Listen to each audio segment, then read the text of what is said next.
For those that might be new to the channel, my name is Sheldon Brown. God, dogs, and motorcycles. So this video I want to talk about the 3 threes. So, we forget that. In this video I made about like karma, universal balance, or Lord's vengeance, I talk about, some of our sufferings is brought upon us by our own actions. So it could be a poor decision that you have to suffer some consequences from. Or it could be a sin that you committed that you never asked forgiveness for, right? Because chosen ones love to watch videos about how the other person's going to get theirs, in good time because they treated you so harshly. But it goes both ways. But then we have obviously the suffering that's inflicted upon us by others with ill intentions. And chosen ones know all too well about that category. And lastly, we have the suffering inflicted upon us by the good Lord. Why does he do that? Because it helps us grow. It can help us, it can be for a specific area of virtue to grow, or it can just be for us to benefit from suffering, right? Paul tells us that suffering increases perseverance, perseverance increases character, and character increases hope. And as a Catholic, we regularly pray for an increase in faith, hope, and charity. All of those are so appreciated by the Lord. And charity can roughly be interpreted as just love for others. Okay, so that's the first 3. The second 3 would be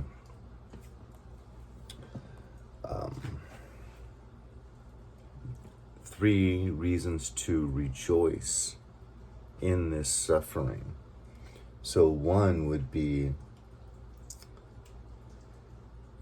to offer it up for worldwide reasons, for the poor, for the hungry, for world peace. Take that pain and make use of it. Offer it up in prayer for something.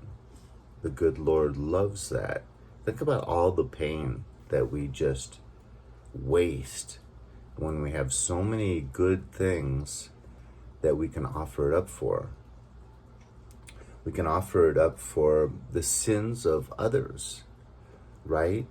We were all at one time more engaged in sin than we are now, at least hopefully. If this is the most sinful time in your life, repent quick. But so there's others that are babies on this walk, or maybe that haven't even come to the Lord and they're living in sin. As a good Christian, we don't want anyone to go to hell. So take that pain, offer it up to the Lord for sinners' sins to be forgiven and have mercy on them. I just got up for the 3rd time in 5 hours to go to the restroom. I have enlarged prostate. I have to do that nightly. So this morning, I offered that up for the souls in purgatory. That inconvenience of having, the first one, I wasn't even asleep for an hour. Maybe over an hour, but somewhere in the category of 1 hour after I fell asleep, I had to go use the restroom. That's really a pain in the rear end, and it's inconvenient, and it disrupts you're supposed to get at least a minimum of 4 to 4.5 hours of solid sleep every night. or it can really start to kind of disrupt your all of your different things that the brain does. And lastly, you can offer it up for your own sins, just to make sure that you're being forgiven, even for the sins that you have overlooked, right? We all have little sins, micro sins that we pass over. We don't even really ask for forgiveness for. Every day we have these types of sins. So things in general for the world, for the sins of others, and for our own sins. And the last three things are something that the good Lord told me in prayer when I was kind of in the spirit. I said, give me in order 3 priorities. First important, most important, second most important, third most important. And the first one, he said, was guard your heart. We know Jesus tells us in the Bible, above all else, guard your heart. So that's very important. But at the same time, number 2, he said, be pleasant to everyone. You know, we want to be held without reproach in any area. So you don't have to open this door for this individual, maybe that seems to be trying to inflict pain upon you, is constantly baiting you into arguments, running smear campaigns. You don't have to invite that demonically influenced individual into your home, but you can still be pleasant. You know, I walk my dog everywhere I go, and I walk my dog several times a day, and so I see people that I know have ill will towards me, but I still have a pleasant exchange. It doesn't take much, and you can keep it moving, you know. This guy was just so contrary today that he was looking at something very, very intently that I often look at. Is this neat clock that has all of the mechanisms showing. And so I said, isn't that cool? Something to that effect. And he just has his back towards me and just ignores me for 3 seconds, and then slowly turns and starts to say something about that clock. It was his. I didn't know it was his. And then I said something else, and he was very contrary. It was took issue with what I said, but I'm just trying to make pleasant conversation. So he starts going on this diatribe, very slow, monotone, where I could barely even hear him. So I just kept walking, nodding my head, and the guy wouldn't stop talking. And I just finally, it was time for me to go around the corner of a building. I just smiled and waved, and he was still talking as I kept walking.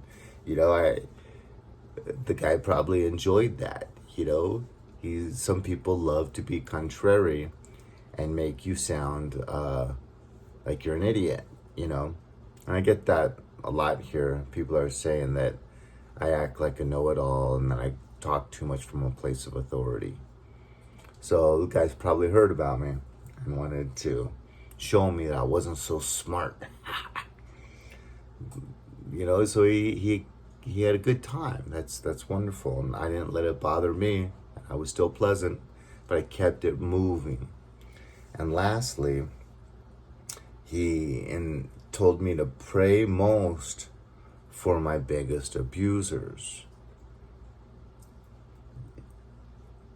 You know, we all have people that we come across that, you know, rub us the wrong way, and then the people that are actually gang stalking, running smear campaigns. That's a wonderful, wonderful opportunity for us to pray for that person with goodwill, good intentions in our heart, and we're returning good for evil. And the Bible tells us to do that. And in 2 different places, I forget exactly where, the Bible tells us that's like pouring hot coal over their head.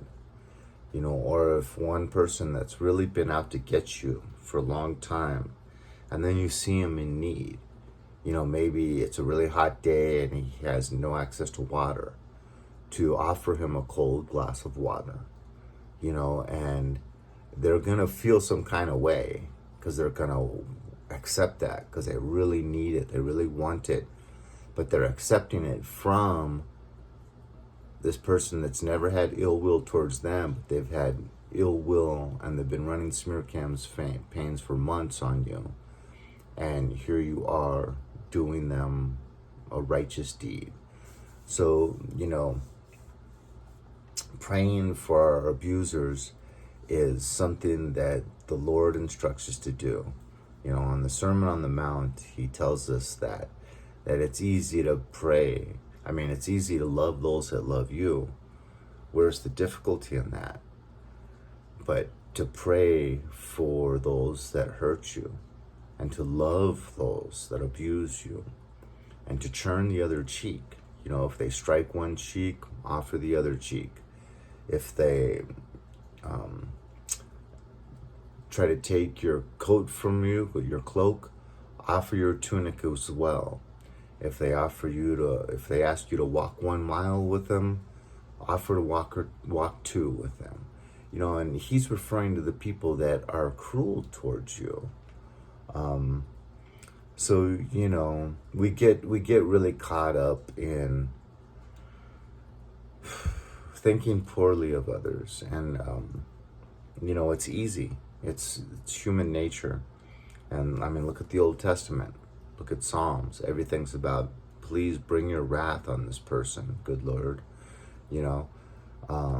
But there's a new covenant and there's a new way based on the 3.5-year ministry of Jesus. And the new way is not an eye for an eye.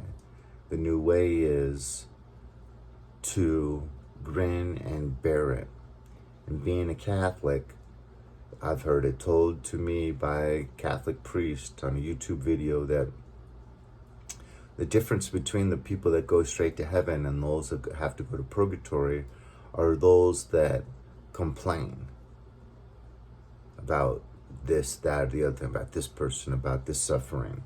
Whereas the people that get to go straight to heaven are the ones that rejoice in all circumstances. So they don't see their pain or their suffering or the person that's treating them poorly as a bad thing. Because we are so imperfect, each and every one of us, right? That every time we come into more difficulty and pain and trials and tribulations, we should be thankful because it's another opportunity for us to grow in an area of virtue, for us to offer it up for other sins or our sins, and to possibly have an individual to pray for, an individual that is harsh to us for one reason or another, really makes no difference, but to pray. He's telling me to pray the most for the people that treat us the worst. So I have a long list of people to pray for every single day. Hope you enjoyed that. Leave a comment, hit a like, and I'll talk. And look it's 4:00 in the morning right now. I have something to offer up, I've only gotten 5 hours of sleep. I got up 3 times in that 5 hours to use the restroom, and I'm up 2 hours before my alarm clock. Wonderful. I have something to give thanks for. More suffering to grow and to offer up for the souls in purgatory. God bless you. Leave a comment. I'm not saying this stuff to sound virtuous. I'm just saying this stuff. My channel is always about trying to share as I go, the things I'm learning, right? And because I'm extremely imperfect. I'm not saying I'm virtuous or I'm good or anything. I'm just saying I'm learning these things and I'm trying to apply them myself. And that's just trying to pass it on you know, because I've learned this stuff from men much holier than myself and much more intelligent than myself. And I appreciate that. I appreciate them. And so to do a good service to these individuals that have helped me, I can try to pass it on. God bless.